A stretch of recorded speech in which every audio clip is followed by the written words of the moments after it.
right now. Why not act when we can assess the diplomatic prospects more accurately?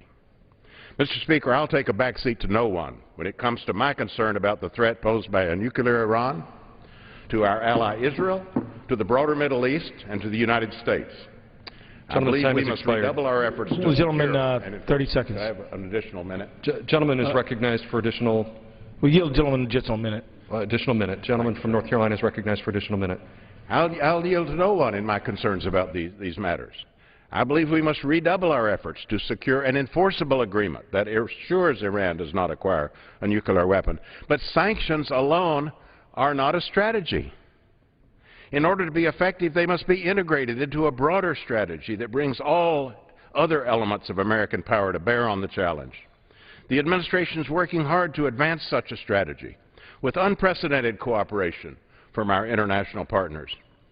If the strategy fails to induce the new Iranian government to change its course, then new sanctions may indeed be warranted. But to pass them now only undercuts our nation's strategic objectives.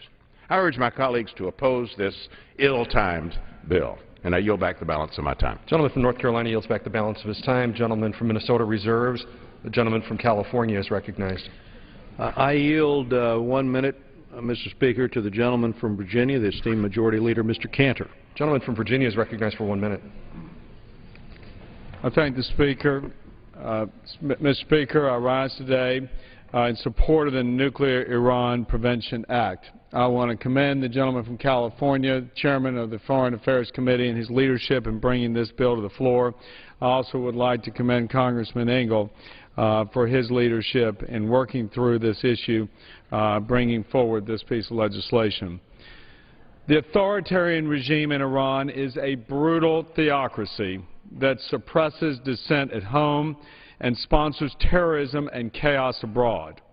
For years, our State Department has listed Iran as the world's leading state sponsor of terrorism, and many Americans have lost their lives at the hands of Iranian-backed killers. In a bid to establish regional dominance, Iran foments instability in neighboring countries and is a co-belligerent in Bashar Assad's ruthless war against the Syrian people. And despite rhetoric that may lead some to a contrary conclusion, this is the nature of a regime that continues its headlong effort to acquire nuclear weapons capability. Like all Americans, I want to see Iran abandon its nuclear aspirations through peaceful negotiations. But its leaders must understand the path they are on now will only lead to more condemnation and pressure.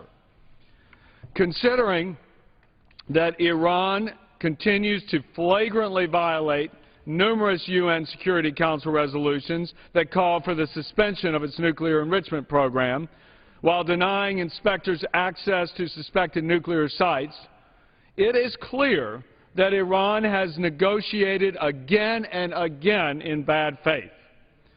America's policies must be based on facts and not some hope about a new government, perhaps in Iran, that somehow will change the nature of the clerical regime in Tehran.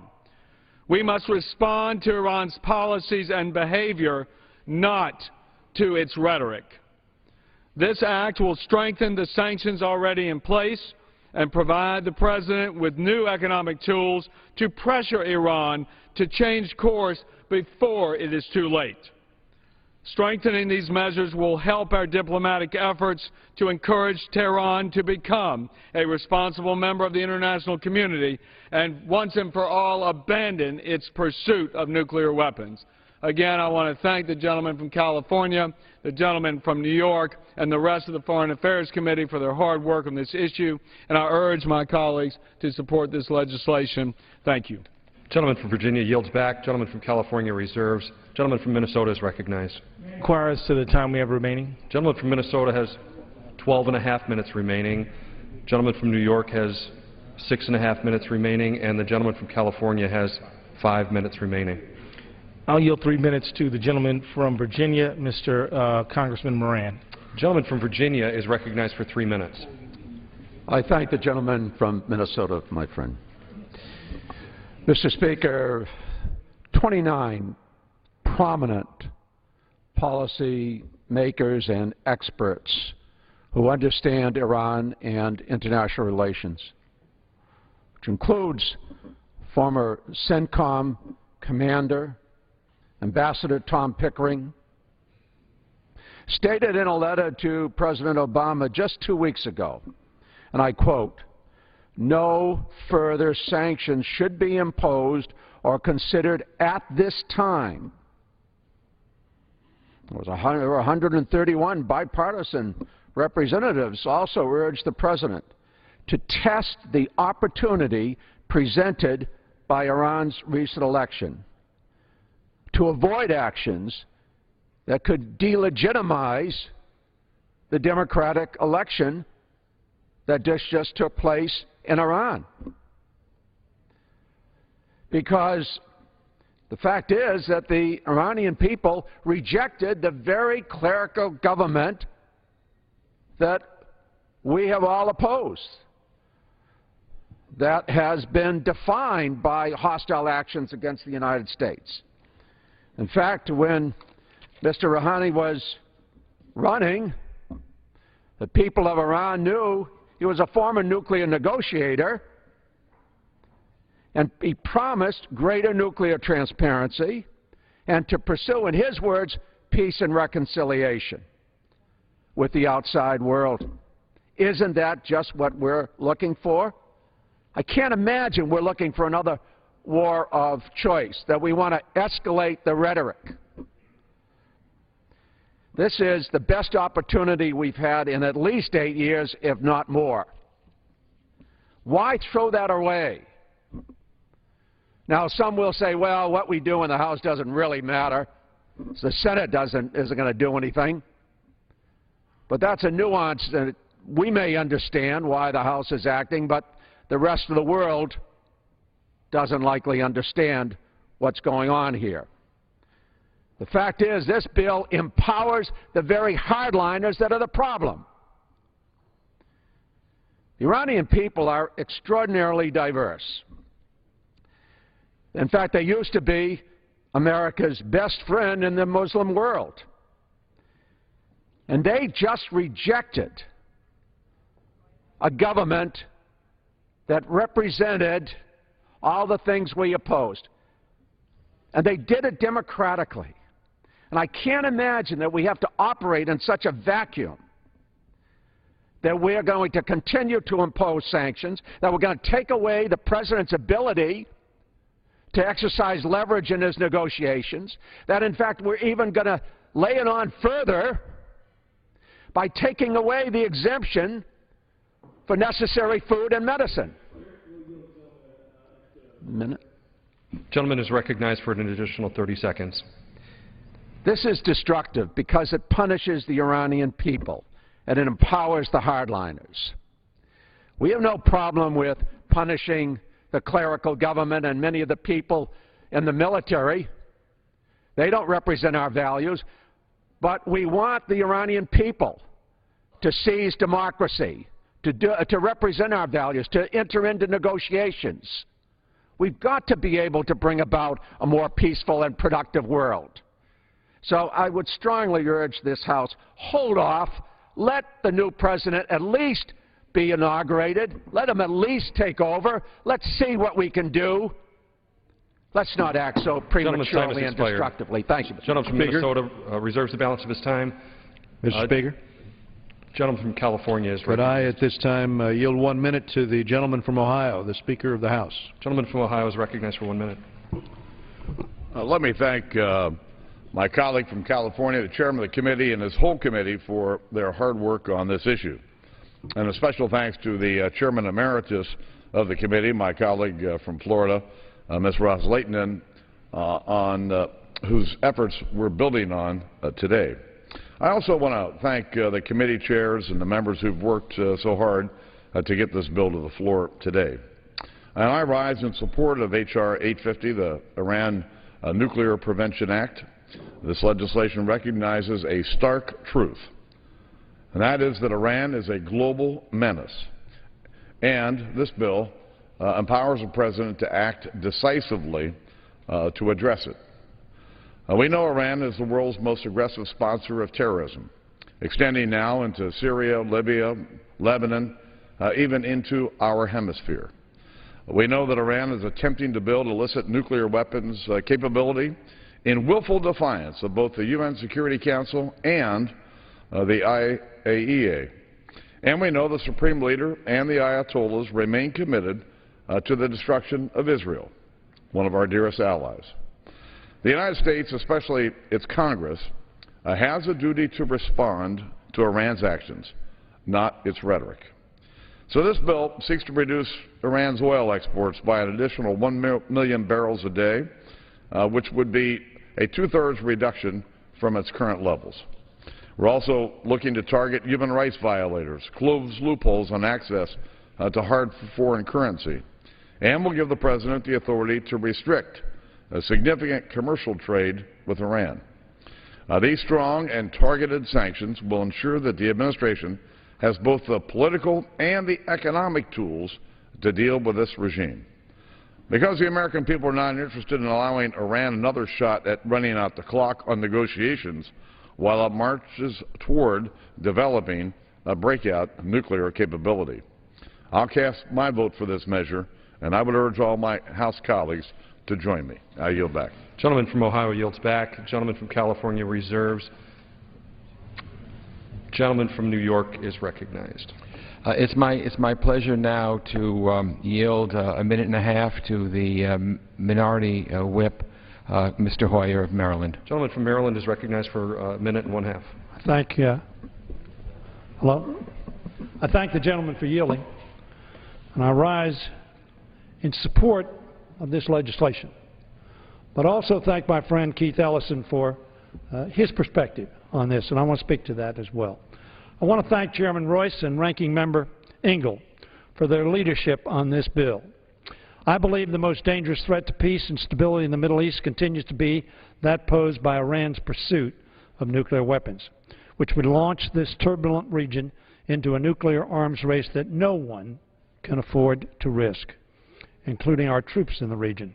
Time and again, Security Council resolutions after Security Council resolutions, Iran has refused to heed the international community's warnings and has instead continued along a path toward the bomb, choosing isolation over integration.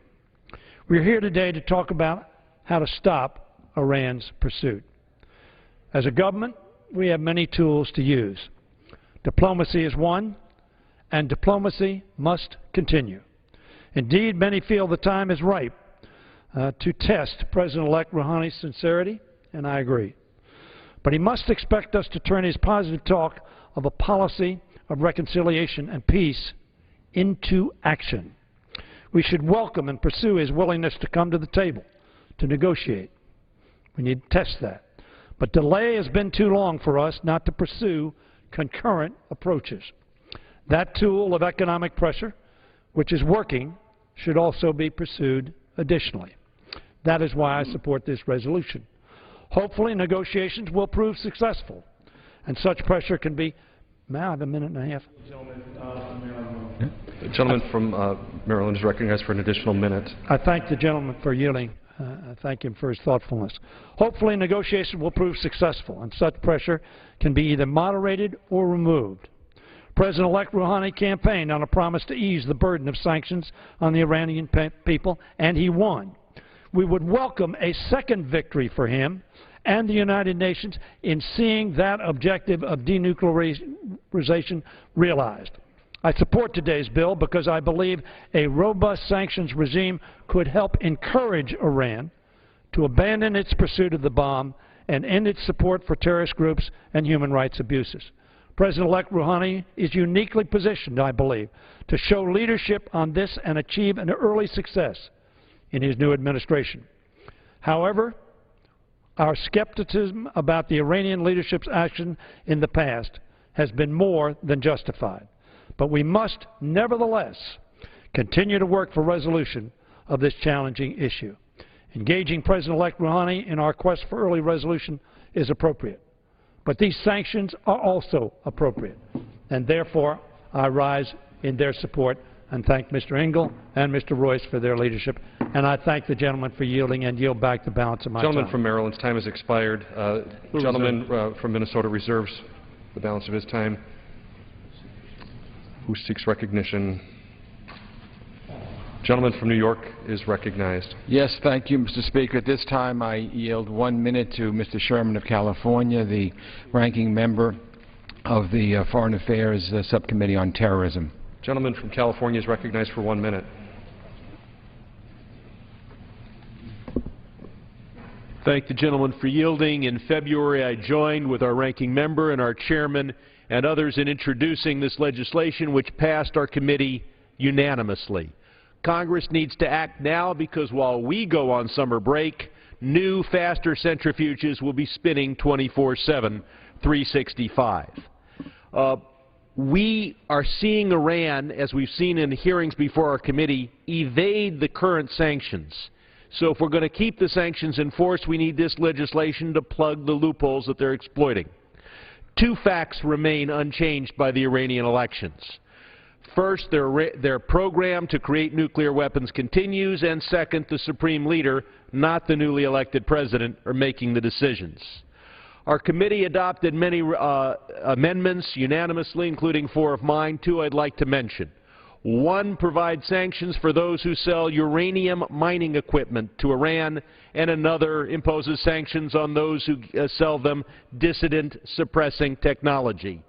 Those who oppose this bill need to come to the floor and say why Iran needs uranium mining equipment and dissident-suppressing technology.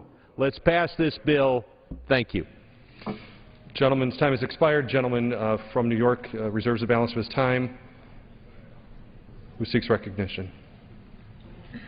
Gentleman from Minnesota is recognized. The gentleman from Oregon, Mr. Blumenauer, for 3 minutes. Gentleman from Oregon is recognized for 3 minutes. Thank you. We've heard on the floor that we shouldn't base our diplomacy on the Iranian political calendar. I agree.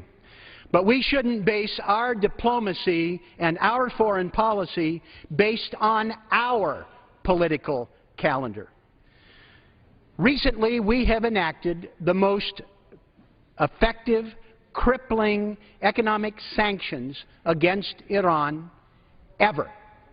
And it was done by the hard work of the administration, supported by Congress, to be able to mobilize an unprecedented coalition of people who agreed with us that they wanted to prevent Iran from having nuclear weapons and sending that signal. But sadly, you can forget about President-elect Rouhani. This weakens President Obama. The optics now to pull the rug out from underneath the newly elected moderate candidate. He's not my guy, he's not yours, but of the choices, it was a signal by the Iranian people. And think about the future tools. Are you really going to be able to ratchet up these sanctions much more dramatically? You expect China and Japan are going to follow that path? And if they work about the dislocations to the American economy and the global economy, moving this oil off the market, I think people ought to consider that. Ultimately, the only solution is a diplomatic solution to try and work this through. We're not going to go to war and nuclear bomb them. We're not going to occupy Iran. You know, it's ironic. Until very recently, maybe still, Iran is the only country in the Middle East that had a positive view of Americans, despite the fact that we helped the British overthrow their popularly elected president, Mossadegh, in 1953 and install the Shah as a dictator to rule over them. I think there is a possibility that recent election makes a difference in Iran. I hope it does. But one way to guarantee that it doesn't is to tell the Iranian people, we don't care what you do. We're going to ratchet up the sanctions. We're going to undercut the new guy. We're going to tell you that we're just going to go down this path. It ought to be based on facts, on reason. Let these sanctions work. Don't undercut our president and the ability to be flexible if there's some daylight. Don't poke the Iranian people in the eye and ignore the sorry history we've had of fumbling the relationship with that country. Thank you, and I yield back. Time has expired. The current time, gentleman from New York has 4 minutes remaining. Gentleman from Minnesota has 5 minutes remaining, and gentleman from California has 4 minutes remaining. That was awesome. Gentleman from New York is recognized. Thank you, Mr. Speaker. It's now my pleasure to recognize for 1 minute the Democratic leader, Ms. Pelosi. Gentlelady from California is recognized for 1 minute. Thank you, Mr. Speaker. I thank the gentleman for yielding. Thank you for the time and for your leadership as the ranking member on the Foreign Affairs Committee.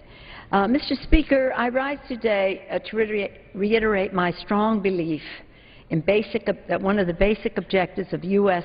foreign policy is to build a world free of nuclear weapons. I applauded President Jimmy Carter at his inauguration in 1977 on a cold January day. I saluted President Reagan when he made his visit to Reykjavik, Iceland, and the commitment that many of our presidents have made, including President Obama, on this score. And one of the pillars of our foreign policy must be to end the proliferation of weapons of mass destruction, in fact, to get rid of them. To meet that task today, our actions must be clear and our commitment must be unwavering. It must be to continue this policy of the United States to prevent any country from developing a nuclear weapons capability. That's why I offer my support for this bill today, the Nuclear Iran Prevention Act. This legislation recognizes that an Iran with a nuclear weapon would be an urgent threat to regional security and to global security, and therefore to the security of the United States of America. This measure builds on the progress made in 2010 when we enacted the Comprehensive Iran Sanctions Accountability and Divestment Act. That law imposed sanctions to companies that sell Iran technology, services, and know-how and materials for its energy sector. It was the strongest Iran sanctions legislation ever passed by the Congress. But we must do more. With President Obama's strong, clear, and effective leadership, with broad bipartisan backing for a comprehensive strategy to halt Iran's nuclear program, we are seeing the results of the actions we have taken. More and more, Iran is being cut off from the financial system. Iran's oil is coming off the market. Iran's partners are cutting off ties of trade, business, and commerce. That's the way I think we should get this done, with economic sanctions. In short, Iran is feeling the bite of our sanctions, but we must keep the pressure on. Iran's nuclear pursuits continue. Iran's leaders refuse to change their approach and their policies. Iran's neighbors still feel the threat of the regime's declarations and actions. So our message must remain firm. Iran must suspend uranium enrichment, return to the negotiating table, and abandon its reckless pursuit of nuclear weapons. Now, I appreciate and I have listened carefully and had the highest respect for the gentleman, Mr. McGovern, and others who support the resolution, Mr. Ellison, who are opposing the resolution, have a different idea.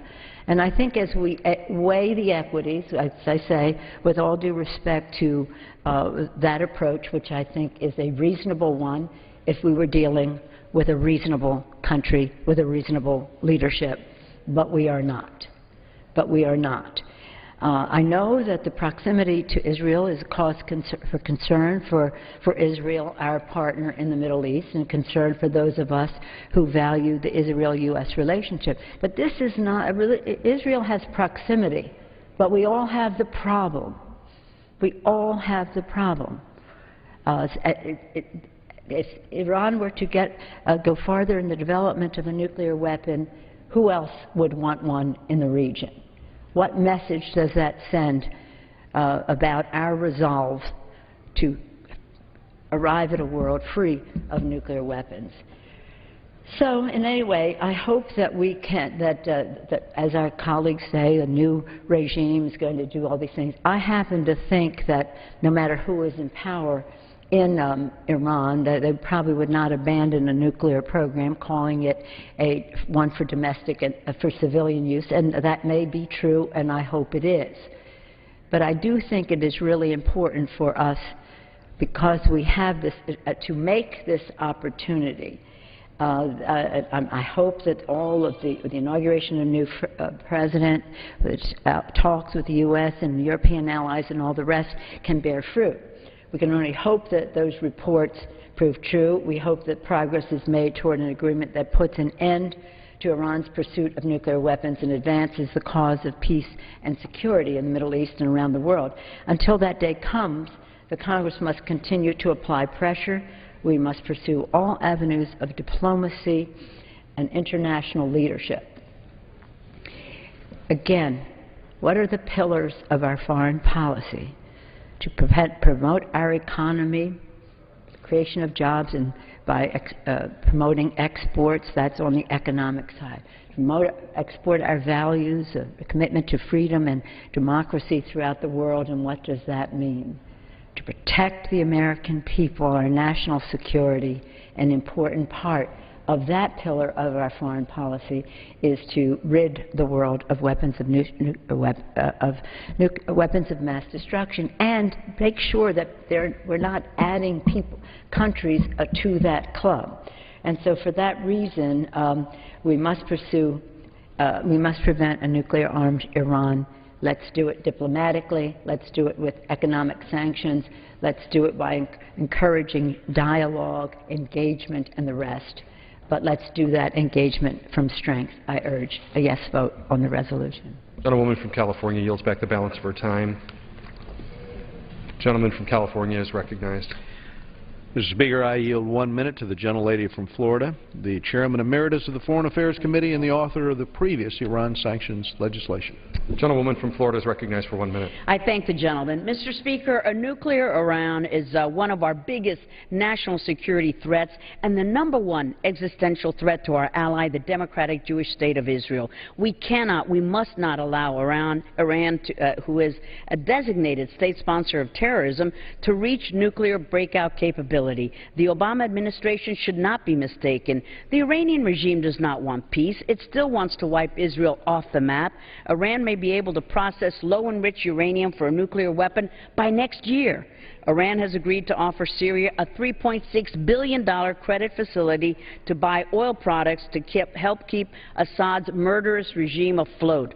Iran supports and fights alongside Assad's forces, brutally slaughtering thousands of Syrians. Rouhani has no intention of changing Iran's dangerous path, and the ultimate decision-maker in this oppressive regime remains the Ayatollah Khomeini, who has a blatant hatred of us and our allies. This bill includes my amendment that would eliminate the authority to waive sanctions against persons who are guilty of the most egregious activities in direct support of the Iranian regime's nuclear program. This is a common-sense provision. This is a strong bill, and I urge all of my colleagues to fully support its passage. Gentleman's time has expired. Gentleman from California reserves. Gentleman from Minnesota is recognized. Mr. Speaker, I'll yield 2 minutes to the gentleman from Massachusetts, Mr. McGovern. Gentleman from Massachusetts is recognized for 2 minutes. Mr. Speaker, I have great respect for Chairman Royce and Ranking Member Engel, and incredible respect for my Democratic leaders and the Republican leaders who have spoken in favor of this bill. But I must rise in opposition to H.R. 850. This Sunday, on August 4th, Iran will inaugurate a new president, Hassan Rouhani. It is a moment that allows President Obama, Secretary of State Kerry, Secretary of Defense Hagel, and the international community an opportunity to re-engage with Iran on key issues of concern, most importantly the development of Iran's capacity to develop and launch a nuclear weapon.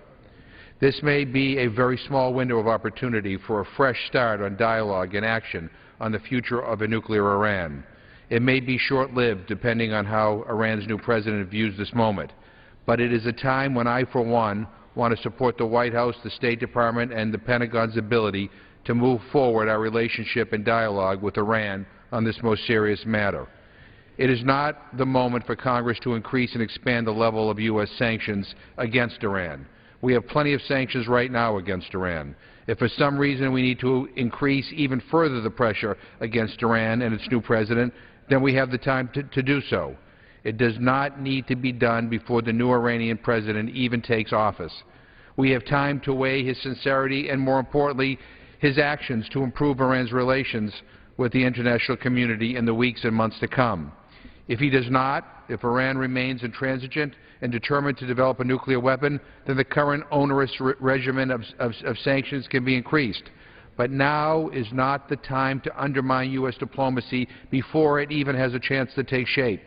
Like all my House colleagues on both sides of the aisle, I am skeptical that President-elect Rouhani will change the course of Iran's nuclear development.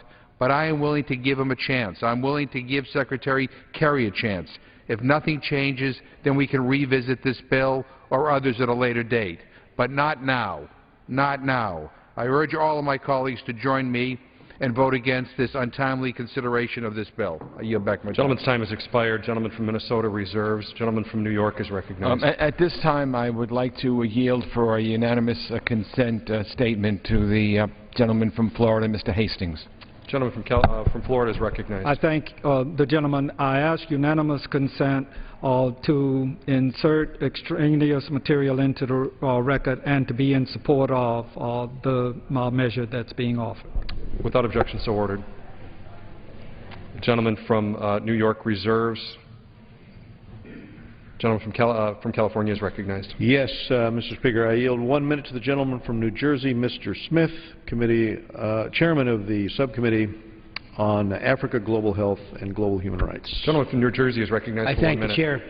And, Mr. Speaker, first of all, let me thank Chairman Royce for authoring this urgent and necessary bill, and to Eliot Engel for his good cooperation on this important bill. The Iranian government is estimated to be a little more than a year away from developing nuclear weapons, an unprecedented and absolutely unacceptable threat. Iran's repeated threats to annihilate Israel are unconscionable and constitute a direct and public incitement to commit genocide in violation of Article 3 of the 1948 Genocide Convention. Iran's Supreme Leader Khamenei speaks of Israel as a cancerous tumor, calls for the annihilation and destruction of the Jewish state, and the leveling of Tel Aviv and Haifa. These are not idle threats. President-elect Rouhani, the past master of using negotiations as a cover to move Iran's nuclear program forward, is now being presented as a moderate, yet last year referred to Israel as the great Zionist Satan. Mr. Speaker, this bill dramatically ramps up sanctions pushed so effectively by Congresswoman Ross-Layton last Congress, not only to pressure Iran to negotiate, but also to mitigate Iran's emerging capability to launch the genocidal war against Israel it has been threatening for years. This is a bipartisan bill, and it sends a clear, unmistakable message to Iran that we mean business. Those loopholes need to be closed, and Iran needs to be told that we want the sanctions to work. This tightens those loopholes and moves us in that direction. I yield back to the Chairman. Gentleman's time has expired. Gentleman from California reserves. Gentleman from Minnesota is recognized. We'll recognize the gentleman from Washington State, Dr. McDermott, for 3 minutes. Gentleman from Washington is recognized for 3 minutes. Without objection, so ordered. Gentleman from Washington is recognized for 3 minutes. Mr. Speaker, I'm standing here asking, what's the rush? The Iranian president is being sworn in 4 days.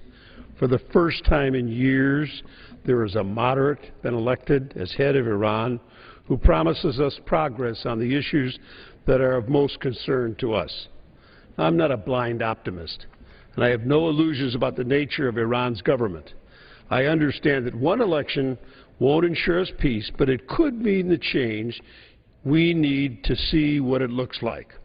Experts and former military officers, including the Commander-in-Chief of the Central Command, warn that more sanctions right now will, quote, undercut the new president and his pledged plan of moderation.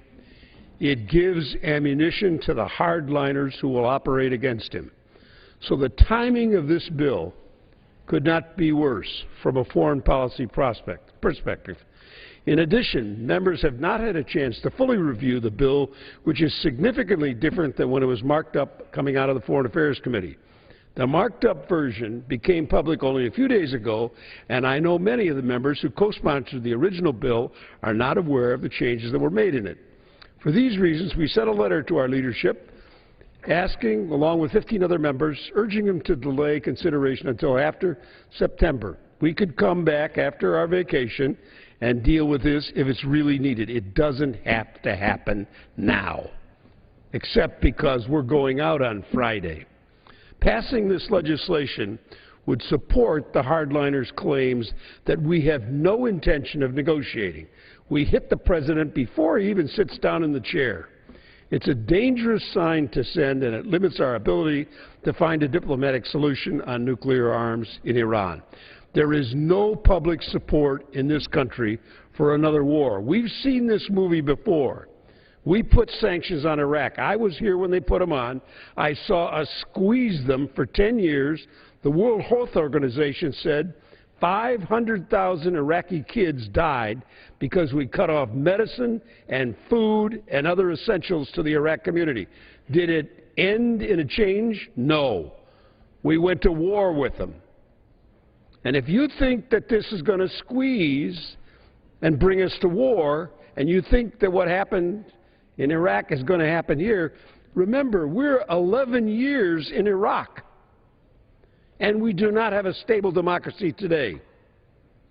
We have a government that's about to collapse. Maliki is not what we think we can do by squeezing people, and you're squeezing Iranian children today.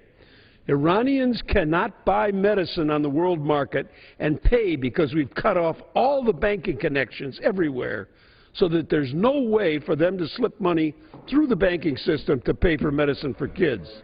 We should delay this vote. Vote no. Gentleman's time has expired. Gentleman from Minnesota's time has expired. Expired? Gentleman from New York is recognized. Yeah. I yield 30 seconds to the gentleman from Illinois, one of our good new freshman members of the Foreign Affairs Committee, Mr. Schneider. Gentleman from Illinois is recognized for 30 seconds. I want to thank the ranking member. Thank you, Mr. Speaker. Preventing Iran from acquiring a nuclear weapon through sanctions and diplomatic pressure is one of the paramount issues of our time, and I'm appreciative that today we will continue this important work to contain the threat. The bill before us seeks to expand the instruments available to the administration in implementing targeted sanctions against the Iranian government, while at the same time providing flexibility to relieve undue burden on the population of Iran.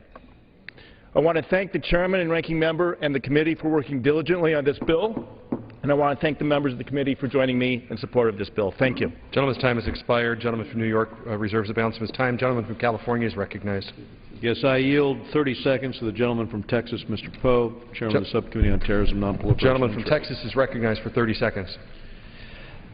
This new so-called president of Iran is no different than Ahmadinejad.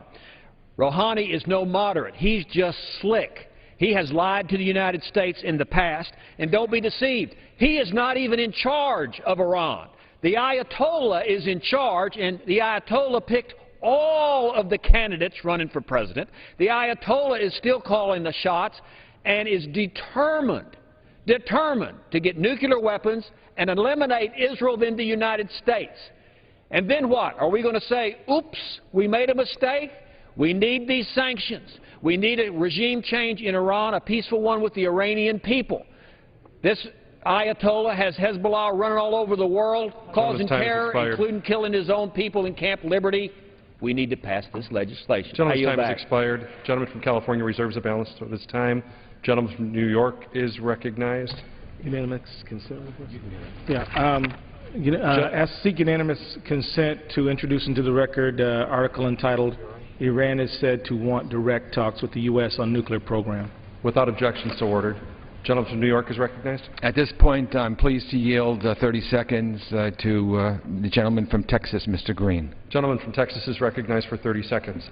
Thank you, Mr. Speaker. With respect to all of my colleagues and the various positions that are being put forth, I support H.R. 850, a copy of which I happen to have in my hand, and I would point to page 38, line 11, which deals with exceptions for the sale of agricultural commodities, food, medicine, and medical devices.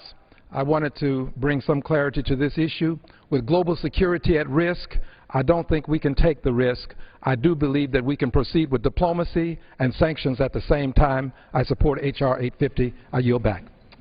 Gentleman's time has expired. Gentleman from New York reserves. Gentleman from California. Who seeks recognition? Gentleman from California is recognized. Yes, Mr. Speaker, I ask unanimous consent to enter into the record a joint statement by myself and the gentleman from Arkansas, Mr. Cotton, who helped forge this legislation, H.R. 850, and I yield 30 seconds to the gentleman. Without objection, so ordered. Gentleman from Arkansas is recognized for 30 seconds, isn't we?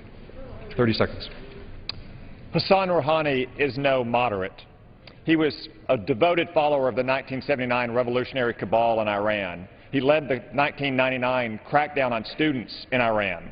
He's bragged about deceiving Western nuclear inspectors. He's called Israel a Zionist Satan. He's not even a president-elect because he was chosen in a sham democracy in a sham election. Iran isn't looking for a chance to get to yes in negotiations. They are looking to give you a pretext to get to no on this legislation. Stand strong and vote yes to sanction Iran and stop their nuclear weapons capabilities. Gentleman's time has expired. Gentleman from California reserved. I'll reserve the right to close.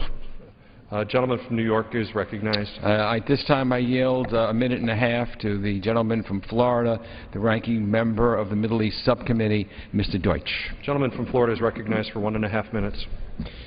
Thank you, Mr. Speaker. I'd like to thank Chairman Royce, Ranking Member Engel, for working so hard to shepherd this bill through the House in a bipartisan way.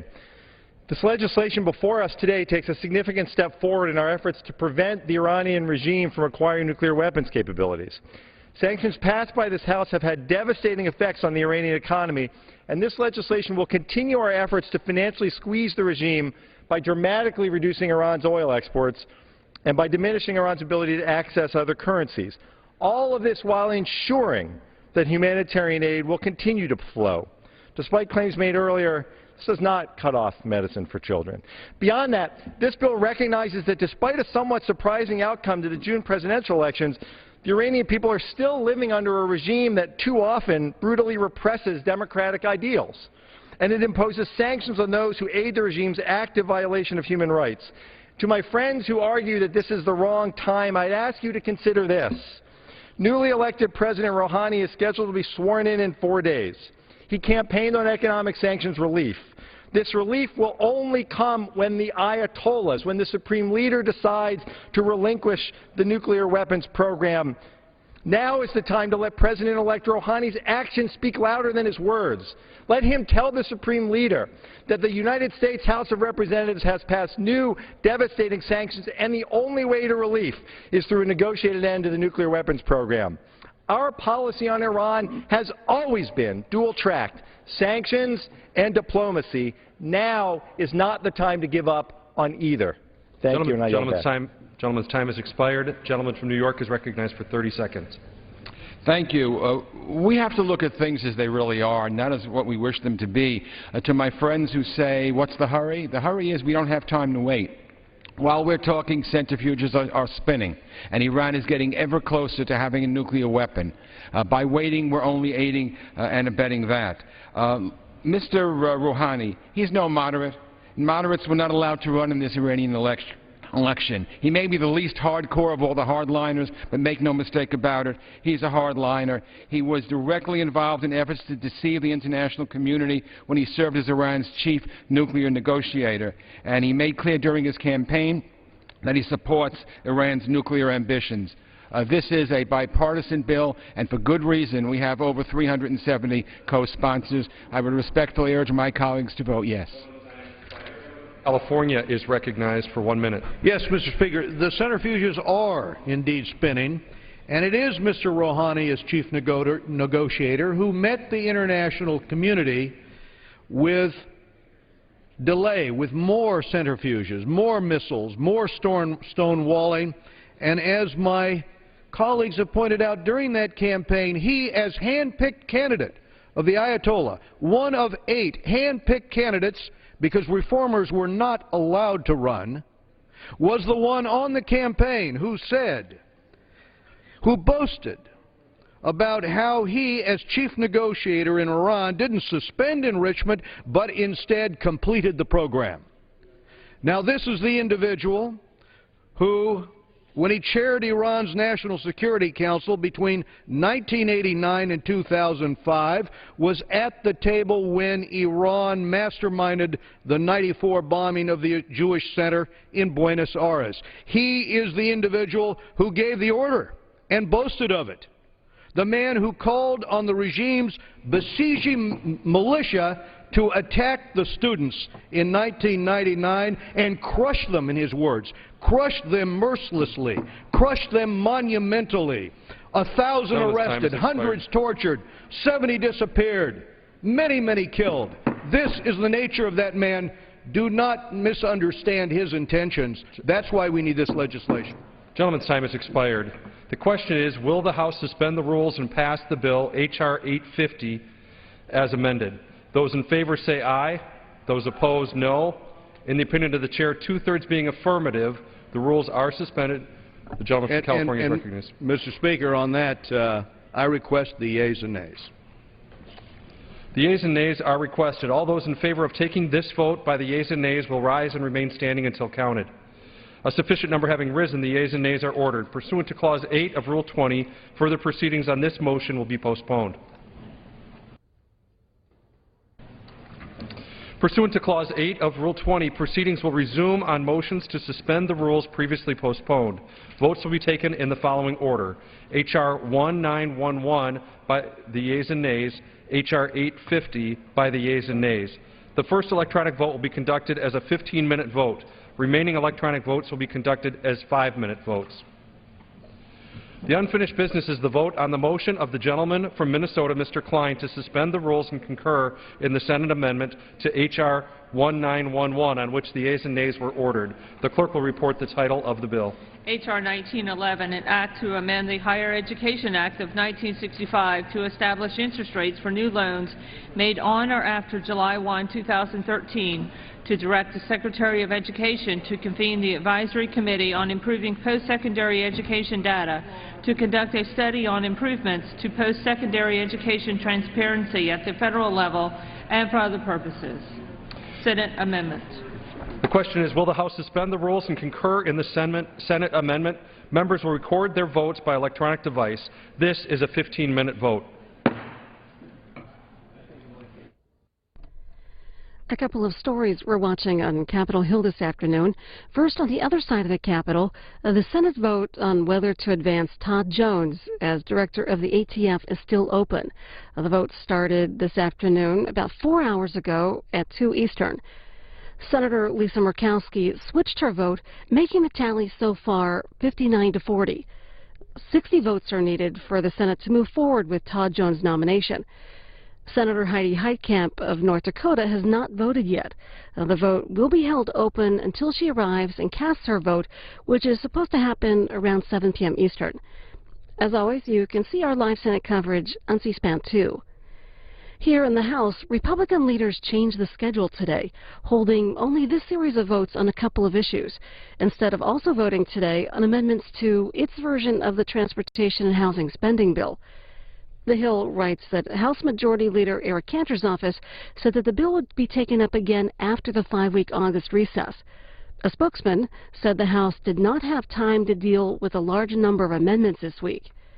But House Appropriations Committee Chairman Hal Rogers released a statement about that, saying in part, "The prospects for passing this bill in September are bleak at best, given the vote count on passage that was apparent this afternoon. I believe that the House has made its choice.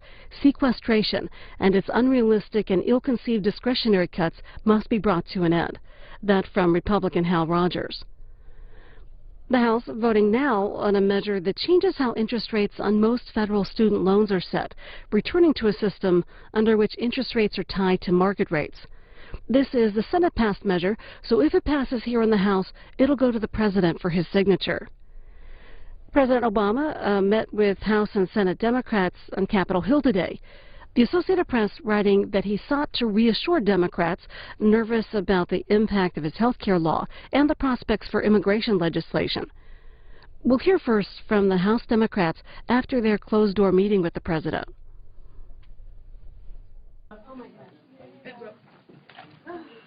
Frank, that is cool. Wow.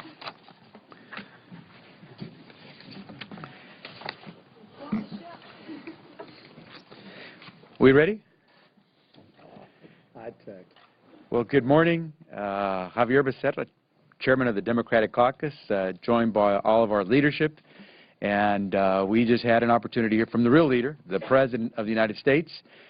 And I must tell you, what he's saying to every single American these days, he said to the Americans in that auditorium today who represent the vast breadth of America and every walk of life of America. And his focus, again, is how do we help the middle class continue to just get itself going again?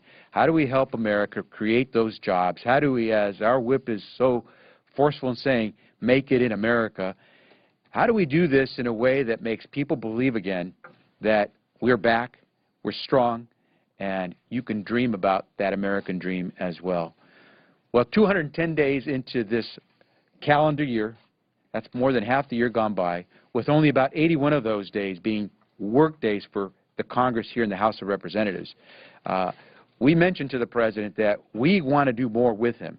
We're interested in doing more than just passing some dozen bills in that more than 6-month period that we've been in Congress in 2013. We're tired of voting to repeal the historic health care reform, the health security law that today makes sure that people who have pre-existing conditions don't have to worry about losing their health insurance. But yet this week, as we mentioned to the President, we're going to vote for the 40th time to repeal those health security protections that Americans now understand and need. And so we're ready to get to work with the President of the United States, and we're ready to work with him to keep America working, because the best way to reduce our deficits is to put Americans to work. And so with that, let me now yield to our leader, Nancy Pelosi. Thank you very much, Mr. Chairman. We had a very enthusiastic meeting with the President of the United States. He reiterated some of the message that has gone out across the country about jobs, jobs, jobs, jobs, seeing everything we do through the eyes of how we can responsibly and in a balanced way reduce the deficit to create jobs, to build a better future for our children.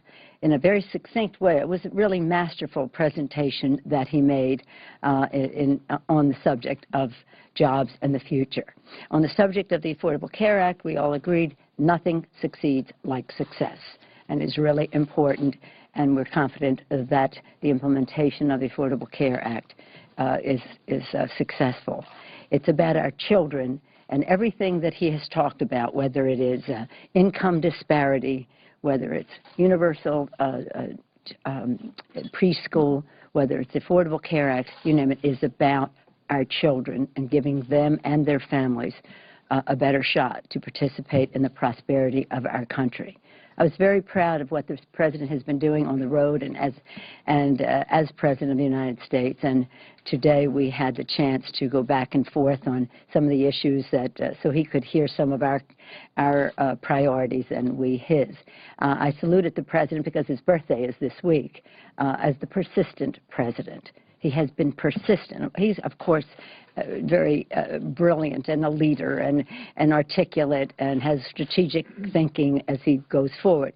But it is his persistence on behalf of America's working families that is something that serves our country so very, very well. And it's that persistence that will improve their lives. We're very proud of our President, and we had a great meeting with him this morning. Now I'd like to yield to our distinguished Democratic whip, Mr. Hoyer. Thank you very much, Madam Leader. As all of you would expect, we talked about a variety of issues. But the President brought every issue to how it impacted on expanding the middle class and growing jobs. He talked about immigration being a way to grow jobs and grow our economy. He talked about manufacturing and Make It in America, about how we grow manufacturing, grow good jobs, good security for our people. He talked about education, investment in infrastructure. He talked about the Affordable Care Act that the chairman spoke about, of giving security to our people, bringing costs down for our people so that they can have health care assurance for themselves and their family. And lastly, one of the issues I would mention is that I think is critically important. He talked about voting rights, because ultimately it is the collective wisdom of America that will make a difference. It's the voting of Americans. And we need to ensure that all Americans have access to the ballot box and that we assist, not impede, their access to the ballot box. The President then closed with what I thought was a very compelling statement to us all. And he said, look, it's the values that we represent. It's the direction that we want to take this country. It's the assistance we want to give to all of the American people to have a better quality of life and more assurance in their security. It is that on which we are focused and that on which we are right, he says, and we just need to keep focused on those issues. So it was a very positive meeting, a meeting which I think was an important one for us to have with the President as we leave for this August break and go to talk to the American people about where we are and where we need to go. We have 9 days after this week left in the legislative session before the government needs to be refunded.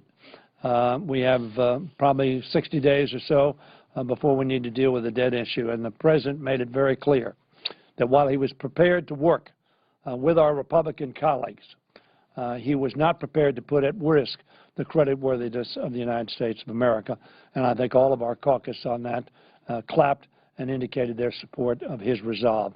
So I now want to introduce my good friend, the Assistant Leader, who himself has been very, very focused all of his life, but particularly now, on voting rights for all of our people, Jim Clyburn of South Carolina, the Assistant Leader. Thank you, Mr. Whip, Madam Leader, Mr. Chair, and distinguished colleagues. I believe if I were to try and sum up the President's presentation to us today in just a few words, I would say a better bargain for America's middle class. We've been hearing a lot this year about a grand bargain and all of that. How do we reduce the deficit, get rid of, pay down the debt, how we go about trying to create jobs. But I think that all of us would agree that the one constant that has seemed to have gone throughout the entire stream of things has been the growing inequality that exists in our system. I saw it described a couple of days ago that our country is becoming the country with the least amount of opportunity and the most of the inequalities in our society. And the President was very focused today on what we need to do to create jobs, to pay down our debt and deficits in a way that is fair and balanced, and how to create equality of opportunity for all of our citizens. I came away from the meeting today feeling very good about our prospects going forward. I think that we are poised to do what the American people would like to see us do, and that is give us a better deal for working men and women in this great country of ours. And with that, I'd like to yield to our Vice Chair, Mr. Crowley of New York. Thank you, Jim, and thanks to the leadership. If the first question to us all is, what was the message of the President? I was within earshot of the President as he was walking out, and one of you asked him that very question. And he said, jobs, the middle class, and growth. And within those three words, you have the essence of what the President spoke about today. You've often heard me say, I think, at our breakout after our caucus meeting, that what our Republican colleagues are lacking is a vision for America. And now they wear that lack of vision as a badge of honor. We've heard the Speaker on the Sunday talk shows, but quite frankly, that is the Republican caucus today. I know we'd all like to see them maybe become more functional and have a vision again for America, one that we may not agree with, but at least have a vision. And we, as the Democratic caucus, have a vision for this country. We want to see it continue to move forward, as does our President. And with that, I now introduce to you the Chair of the DCCC, Steve Israel of New York. Thanks so much. One of the things the President said was, if it means anything to be a Democrat, it's fighting for folks who aren't looking to appear on Lifestyles of the Rich and Famous. They just want a job, and they want a better job, and they want bigger paychecks. And that's what this meeting was about with the President, is who we're fighting for and who the Republicans are fighting for. We now have a compromise. 64% of voters in this country, we just saw from a poll, 64% of voters in this country believe that House Republicans are not doing enough to compromise to move the economy forward. Over a third of Republicans believe that House Republicans are not doing enough to compromise to move the economy forward. Now the President has proposed a compromise. The Republicans get what they want, tax breaks for big corporations, and Democrats get what we want, jobs for the middle class. And we're going to put that compromise on the ballot in 2014. And the need for compromise and the need for investments in the middle class was the focus of the President's appearance today. With that, I'll yield back to our Chairman. We'll take questions. Yes, Mr. Chairman, what was the President, the persistent President has had these ideas and more ideas and more ideas, but the House Republicans just aren't taking them up. Other than going to the voters in 2014, what could you do between now and 2014 to see some of these ideas actually become law? Did he discuss that? And I know the leader will want to respond because she's the one that mentioned the President as the persistent President, but I will simply say this. Our members are ready to go out in August and talk to their constituents.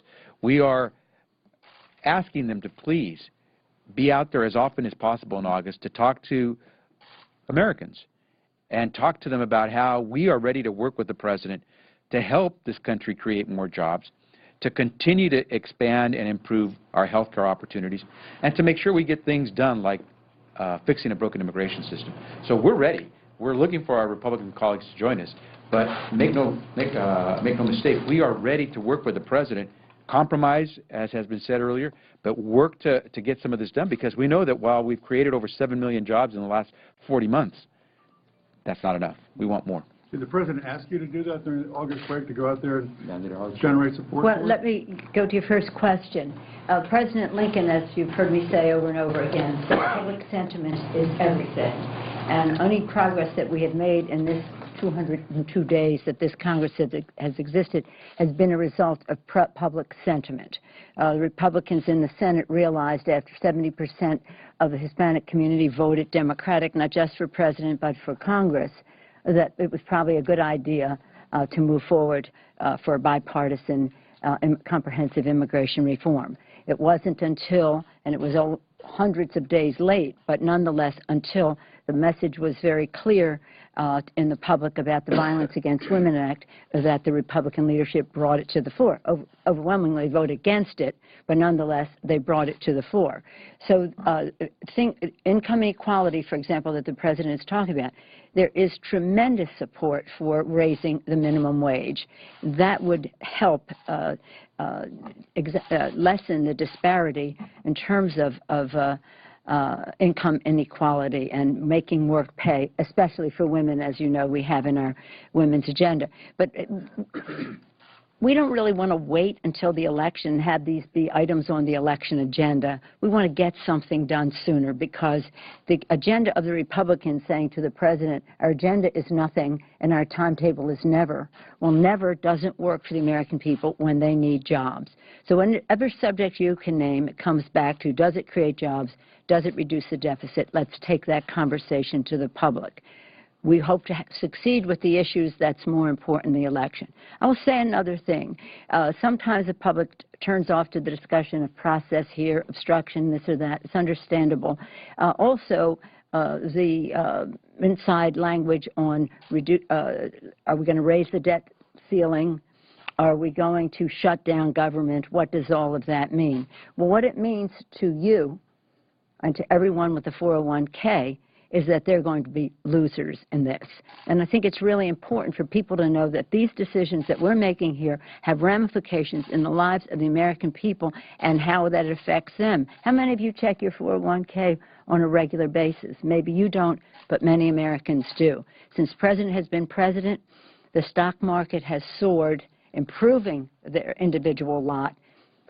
Any discussion of a shutdown or not reaching the debt ceiling and undermining the full faith and credit of the United States of America hurts people individually. They should know that. So this is about a few good items to take to the public on how it affects them. And the most important thing is how we create good-paying jobs as we reduce the deficit to strengthen the middle class. So we're depending on you to get the message out. Stanley wants to speak to that. Just want to make a brief comment because I think the President has indicated, as much as any President with whom I've worked over the last 33 years, a willingness to talk to those with whom he disagrees or disagree with him, to get something done and to compromise. And he's indicated that in the budget he submitted this year. He included compromise. But let me make a point to that all of you know very well. Where do we make compromise in the Congress of the United States? In a conference. When there's a disagreement between House and Senate, we go to conference. That's the regular order of which Speaker Boehner speaks. We passed a budget over 120 days ago in the Senate and the House. No conference. A refusal to go to conference. An effort to go to conference by Senator Reid in the Senate. We can't, of course, initiate that here, but they've refused to do so. The Farm Bill. They passed a Farm Bill, and Pete Sessions, the chairman of the Rules Committee, said, we're passing this Farm Bill without food assistance for people who are hungry. We're passing it without that so that we can go to conference. That was a couple of weeks ago, and no effort to go to conference. So that I think the President's willing, we're willing. Very frankly, we Democrats have indicated both in the Senate and the House, we're willing to sit down to try to reach compromise, which is how democracy works. Great. Yes. Madam Leader, did the President promise to do more to sell the Affordable Care Act, and are you satisfied that you're going to get enough, that he's going to make the case to the public strongly enough in the face of these Republican attacks you're going to see as we get closer to implementation? We're very confident about what the White House is doing and how we are working together to implement the Affordable Care Act, yes. Take one last question, then you're number go. The President made a pretty sort of defense of Larry Summers. Were you surprised by that, and did he give you the indication, either the ability that he's leaning more towards nominating Summers? The President did not bring up the subject of Larry Summers. Someone else did. And the President is the President of the United States, and he did make I don't want to say a defense, but he just spoke about what he thought about Larry Summers. But it wasn't really about Larry Summers. It was about how important this decision is. The ramifications of who the chairman of the Fed is are there for a long time to come, recognizing that there are differing views in our caucus on the subject and how we go forward, but understanding that whoever the President chooses will be received with great respect by our caucus. Thank you very much.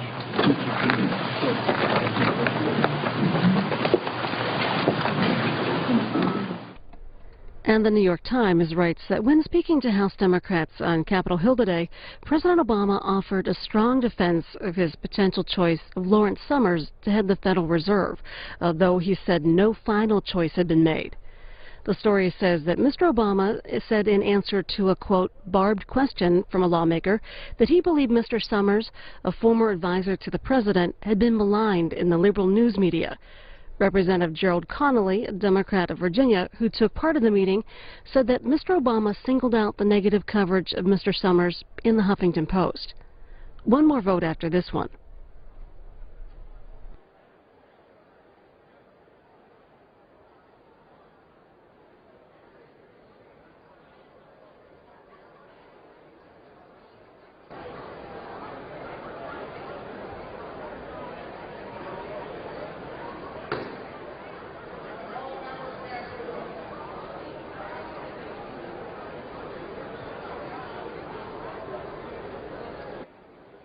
After this series of votes in the House, there'll be debate on limiting EPA regulations and a few other bills. A story in CQ Roll Call says that House Republicans will take one more swipe at President Obama's signature health care law before heading home to their districts for the August recess, this time in the form of a bill linking the overhaul to the controversy surrounding the Internal Revenue Service. The legislation is expected to come up for a floor vote Friday as part of what House leadership is calling Stop Government Abuse Week. It would prohibit the Treasury Secretary or any agency within the department from implementing or enforcing provisions of the 2010 overhaul.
This vote, the yeas are 392, the nays are 31, two-thirds being in the affirmative. The rules are suspended.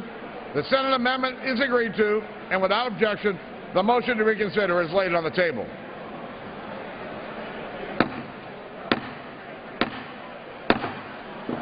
Members, please take your seats.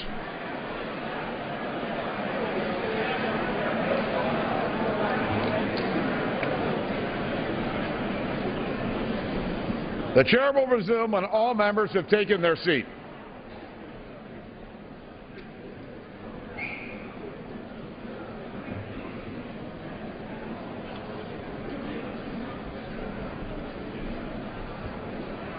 The members in the back of the chamber could please take your seat.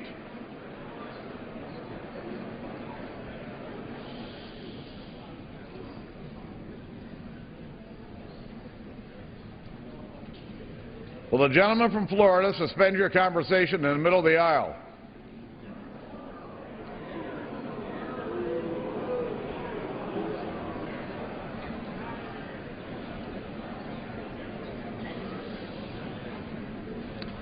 The chair would like to reiterate the announcement of February 26, 2013 concerning proper attire on the floor of the House.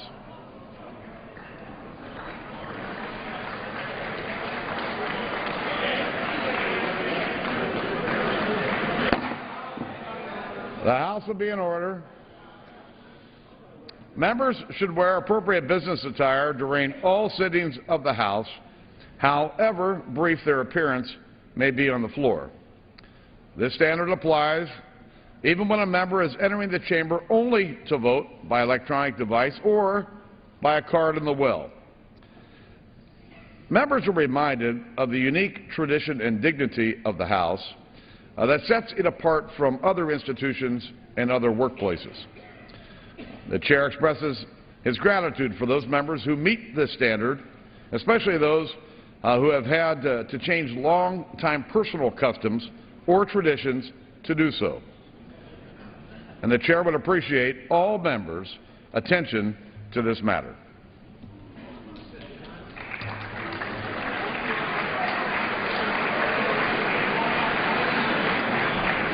The unfinished business is a vote on the motion of the gentleman from California, Mr. Royce, to suspend the rules and pass H.R. 850 as amended, on which the yeas and nays are ordered. The clerk will report the title of the bill. H.R. 850, a bill to impose